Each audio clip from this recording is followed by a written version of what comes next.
Vamos lá, gente. Vamos lá, vamos nos concentrar. Pode?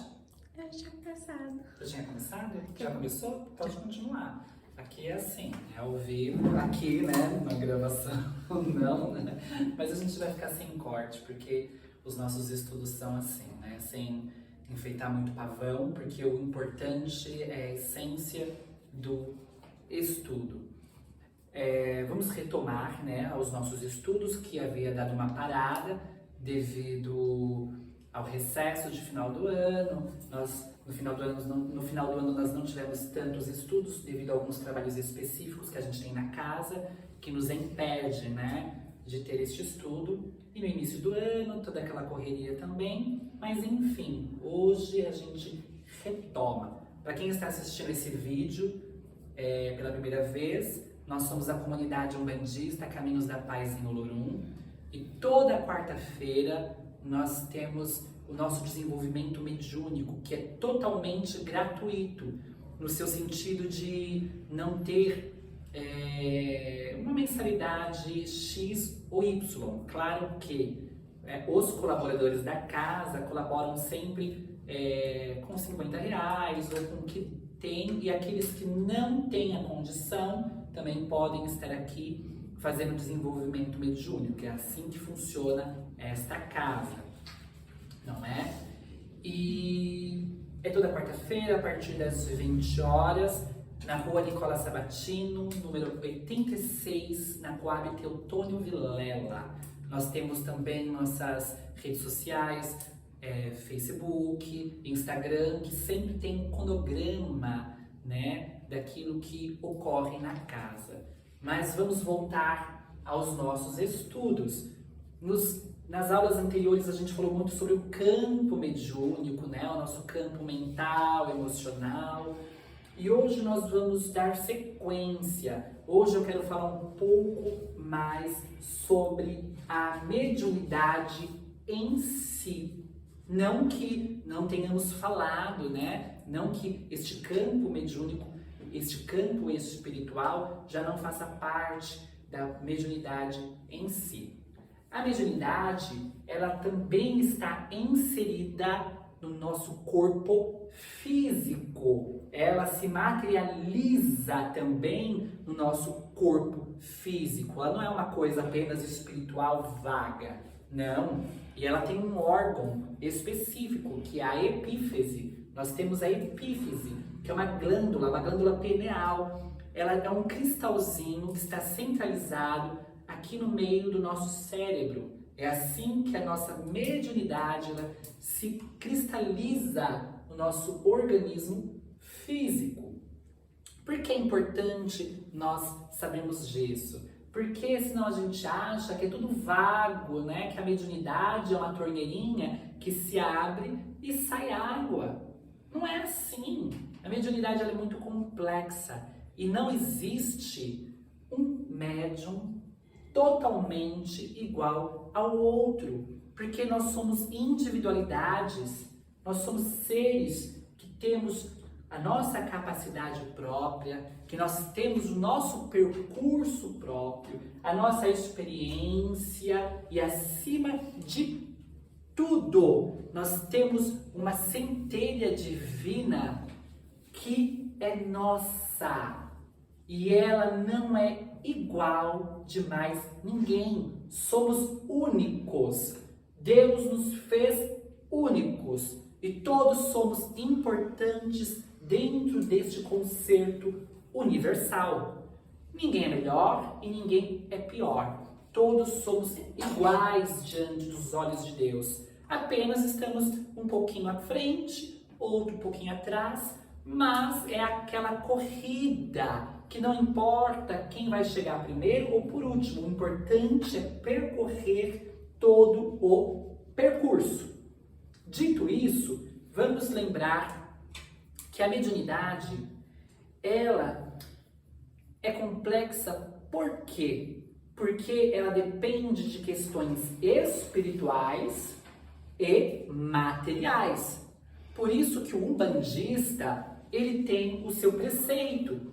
O preceito do dia do trabalho, o preceito pré-trabalhos na natureza, né? Não é? Quando a gente vai para o mar, quando a gente vai para as matas, nós temos um preceito um pouco mais rigoroso. Rigoroso no sentido de ser extenso, né? Tem casas que optam por 3 dias, tem casas que optam por 7 e tem casas que optam até por 21 dias, né? Do que é feito esse preceito? O que é um preceito? Preceito é você se preservar de certas energias, se preservar de certos alimentos mais pesados. Então, durante o preceito, você não come carnes vermelhas. Geralmente, aqui na nossa casa, quando a gente vai fazer o preceito para a natureza, a gente não come carne de animal nenhum.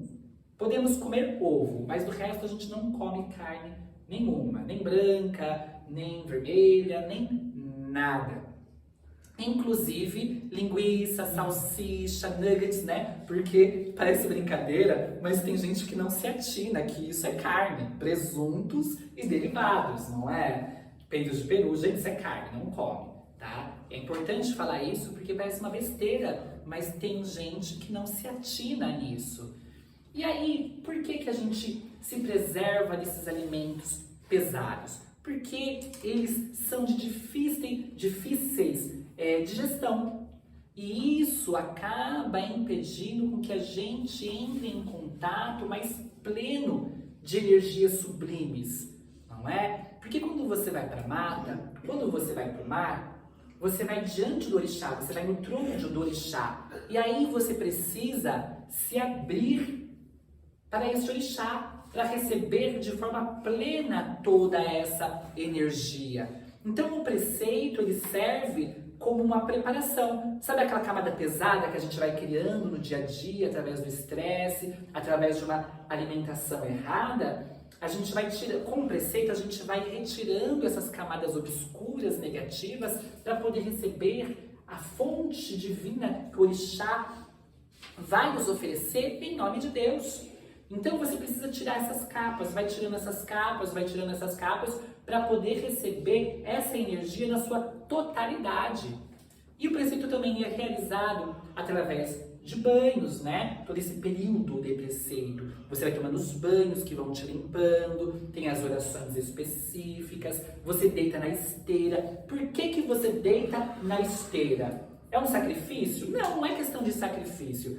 A esteira ela é um elemento vegetal.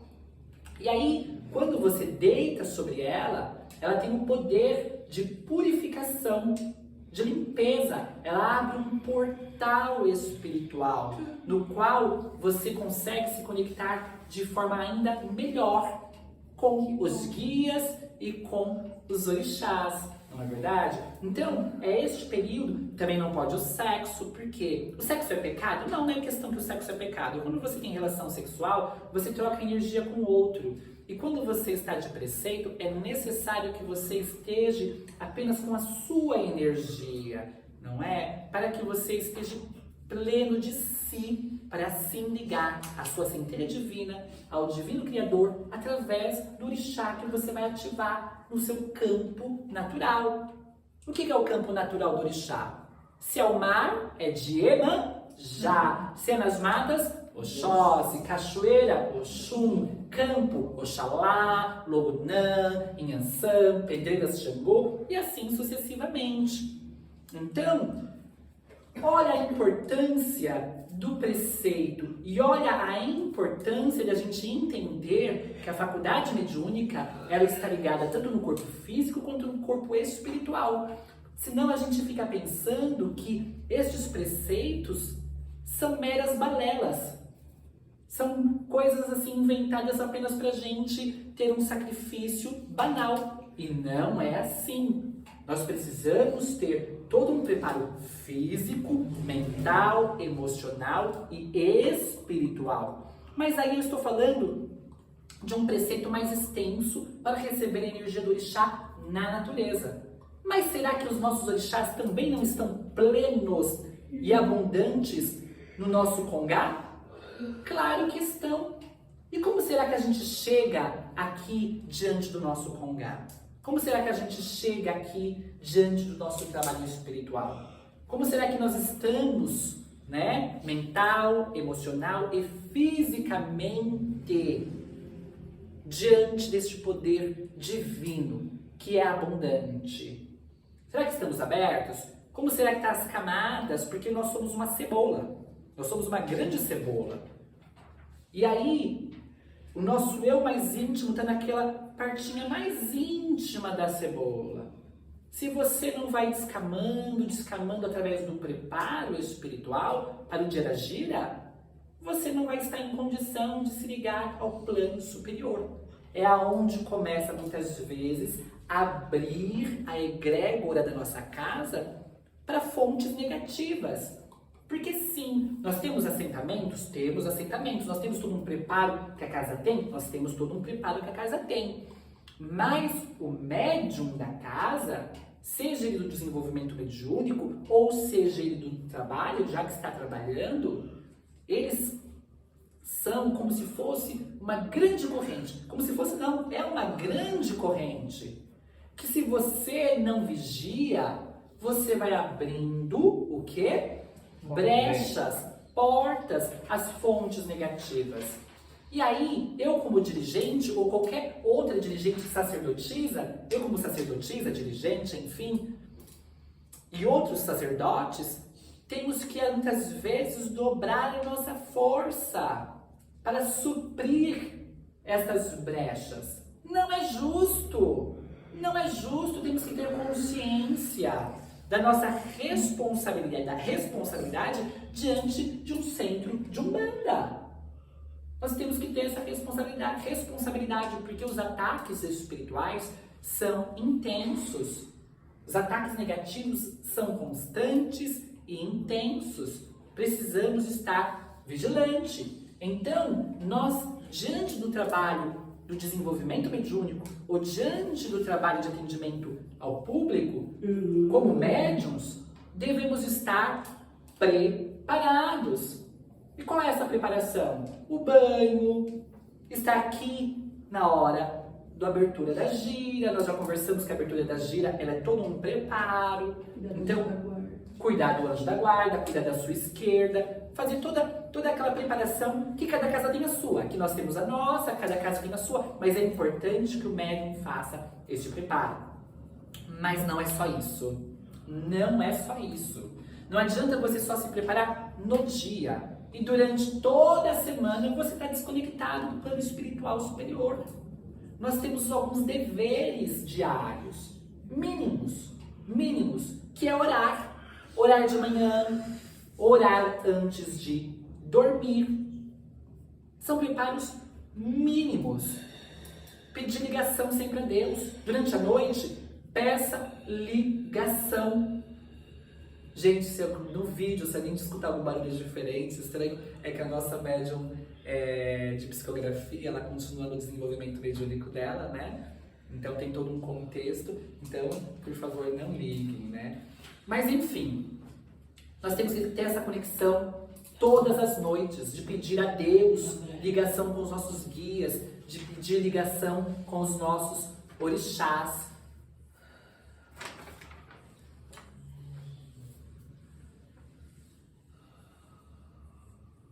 Perfeito. Uma mensagem que a gente acabou de receber, vou guardar aqui, pra gente já ver direitinho. Enfim, nós temos que ter todo esse preparo, toda essa ligação com o plano espiritual superior. Porque senão fica vago. Se você não tem um preparo diário, se você não tem uma conexão diária com o plano espiritual superior, como você acha que você vai conseguir chegar aqui e se conectar? Aí eu vejo na internet assim, como incorporar com mais facilidade, como se desenvolver mais rápido. E a gente encontra esse conteúdo na internet, como se fosse assim, né? E não tô aqui criticando ninguém. Mas a via não é essa. Eu demorei 5 anos para conseguir atender uma pessoa. Os nossos guias aqui são rigorosíssimos. Seu Mata Virgem, guia-chefe dessa casa, é rigoroso com os médiuns em desenvolvimento. Não é verdade? Não é verdade? Tem todo um preparo para isso. Mediunidade não é brincadeira, Umbanda é coisa séria pra gente séria. Mas tem gente que não, tem gente que gosta de se desenvolver em casa, tem gente que gosta de fazer isso. Enfim, cada um com o seu cada um. Mas também nós vamos arcar com as nossas responsabilidades. Então, vamos nos ater nisso, vamos nos preparar, pelo menos de forma mínima e diária. E lembrando que como a mediunidade também está ligada no nosso corpo físico, como será que está a nossa alimentação diária?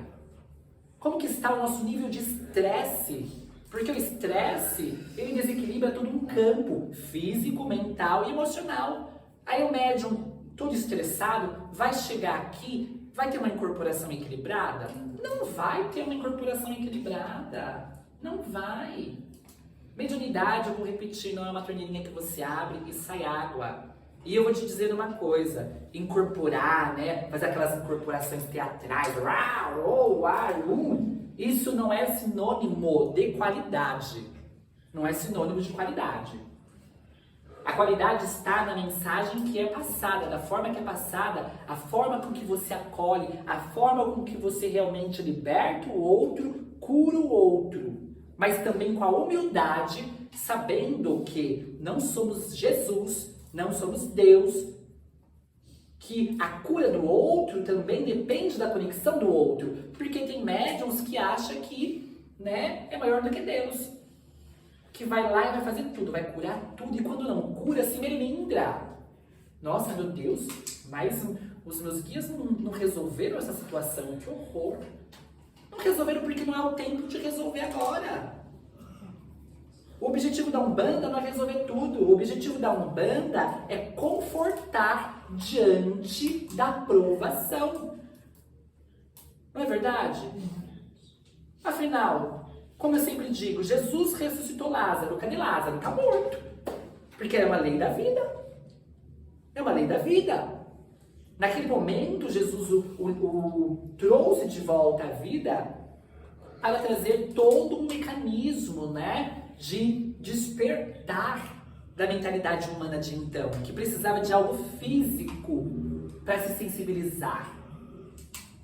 Mas nós já temos que ter nos despertado para valores mais superiores.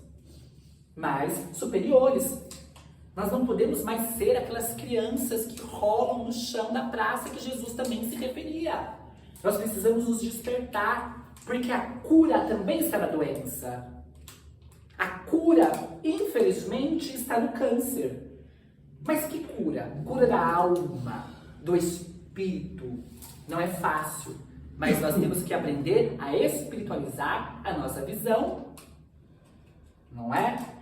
Então, sabedores que já somos de que a mediunidade é complexa, faz parte do corpo físico e espiritual, vamos nos preparar melhor, mental, emocionalmente e fisicamente. E vamos começar agora também a falar sobre mediunidade consciente, inconsciente e subconsciente. Mas isso eu vou levar para a próxima aula. Hoje eu quero só falar mesmo nessas questões de preparo, porque a gente está retornando os nossos trabalhos, né, de forma agora mais intensa. Eu tirei umas férias na semana que se passou, nós tivemos alguns trabalhos no início, tirei umas férias da semana que passou, e agora a gente retoma, né, de forma plena aos nossos trabalhos. A gente retoma de forma plena aos nossos trabalhos. Então é só para lembrar dessa preparação. Vamos nos preparar, porque senão a gente não se prepara de forma nenhuma e chega aqui acha que a espiritualidade tem que fazer milagre. Que a espiritualidade tem que fazer milagre.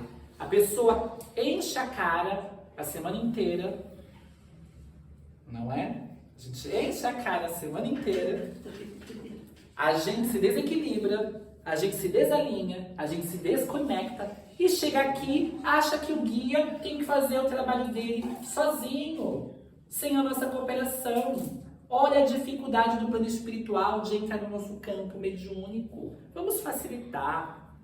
Isso quando não, a casa já não está tomada por espíritos obsessores.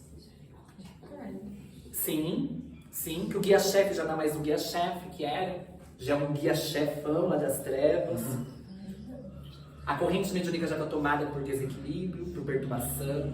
E detalhe, vou te dizer uma coisa, quando esses espíritos obsessores tomam conta de uma casa, eles demoram um tempo para revelar a sua verdadeira natureza. Eles demoram um tempo, porque eles precisam fingir até realmente conseguir destruir tudo. Então, eles passam ali pelo guia-chefe, dão uns conselhos bonzinhos, mas aos poucos começa a colocar um contra o outro. Eu já vi preto velho fazendo fofoca. Eu já vi preto velho fazendo fofoca e acabando com os filhos da casa. Já vi. Já vi coisas do arco da velha. Já vi. Então, vamos nos ater, vamos vigiar. Uma casa umbandista precisa ter muita vigilância. Não é só a sustentação do assentamento. O assentamento, ele é um complemento maravilhoso de sustentação divina. Mas se eu como sacerdotisa e vocês como filhos da casa não tomar a responsabilidade que lhe cabem, ou eu tomar a responsabilidade que me cabe, todo o assentamento, tanto da direita quanto da esquerda, vai se transformar apenas em um adorno físico. Em um adorno físico. Porque os assentamentos são forças vivas, mas precisam ser alimentadas. E alimentadas não só de elementos físicos também, mas de elementos espirituais, cabíveis realmente de nos proteger e nos libertar. Então, daqui para frente, vamos nos transformar em uma corrente firme e forte, ligadas a Deus e aos sagrados orixás. Tudo bem? Que nesse instante, que a força poderosa de Deus possa nos acompanhar durante todos os próximos dias, principalmente esses próximos dias de carnaval, onde a energia fica mais densa. Não porque comemorar é pecado, mas é porque, infelizmente, as pessoas abusam da comemoração saudável e acaba se transformando em verdadeiros desequilibrados da mente, do coração, do espírito. Não que eu seja santa, não é isso. Tudo isso eu estou falando para mim mesmo, antes de mais nada. Mas que a força poderosa de Deus nos desperte cada vez mais. Muita luz, muita paz. Até semana que vem, nos nossos próximos estudos. Queria só falar uma coisa, isso que a Isabela falou é tudo verdade, porque aconteceu no centro do meu pai. Foi a destruição. Fala mais alto, Terezinha. Foi a destruição. Tudo que eu falei. Tudo que você falou é verdade. Verdade mesmo. Aconteceu e foi indo até que destruiu a casa inteira, né? A casa toda. Sim. Até E, gente, eu conheço muitas casas umbandistas que foram destruídas por espíritos das trevas que invadiram e foram tomando. Então a gente precisa estar vigilante. Muita paz.